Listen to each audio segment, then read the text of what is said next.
Hi guys, so yan nga pala, naglalaro kami ng badminton.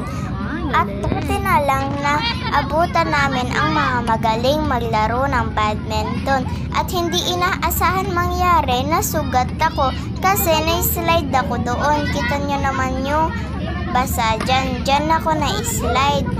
At syempre, nagpapahinga ako. Habang nagpapahinga ako, sila nagpapatuloy mag-badminton. At buti na lang talaga na abutan namin. So ngayon, natatawa pa rin ako kasi hinabol ko yung shuttle. Kaya ako na dulas. Yan nga pala yung sugat ko.